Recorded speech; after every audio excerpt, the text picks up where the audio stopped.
সুপ্রভাত সকলকে। ইতিহাসের পাতা আরেকবার প্রত্যেকে স্বাগত জানাই। যারা বিহার স্টেট এক্সাম দিতে আসছেন পাটনাতে, নেক্সট আসবেন। আমরা এই মুহূর্তে পাটনা থেকে হাওড়ার উদ্দেশ্যে রওনা দিচ্ছি। আমি বলবো যে আমাদের গ্রুপে জয়েন হয়ে যান, কারণ এইখানে প্রচুর বাঙালি আসছে, সেটা সবাই জেনে গিয়েছে এবং অটো থেকে টোটো থেকে প্রত্যেকে কিন্তু ঠকাচ্ছে, খুব বেশি দাম নিচ্ছে।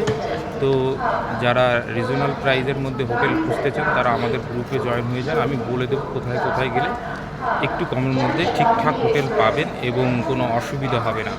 তো গ্রুপের লিঙ্কটা দিয়ে দিচ্ছি, তারা জয়েন হয়ে যান। এবং 18 তারিখে কিন্তু এক্সাম পোস্টপন হয়েছে। প্লিজ সবাইকে যারা এখানে আসছে 18 তারিখে এক্সাম আছে তারা কিন্তু একটু আপডেট নিয়ে আসবেন। এক্সাম কিন্তু সম্ভবত হচ্ছে না, ঠিক আছে। আর বললাম যে হোটেল যারা রিজনেবল প্রাইসের মধ্যে খুঁজছেন, একটু কম দামের মধ্যে শেয়ারে 2-3 জন একসঙ্গে থাকতে চাইছেন, তো তারা গ্রুপে জয়েন হয়ে যান।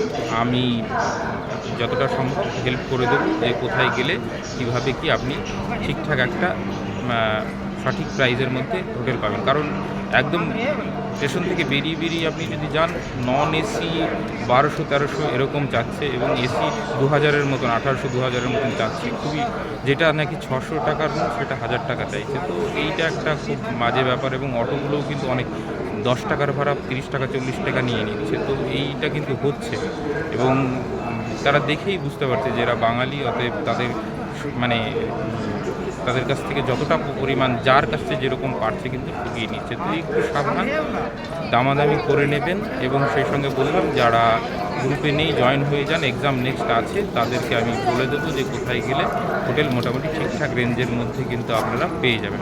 ঠিক আছে, এইটুকুই আপডেট ছিল। সকলকে অসংখ্য ধন্যবাদ।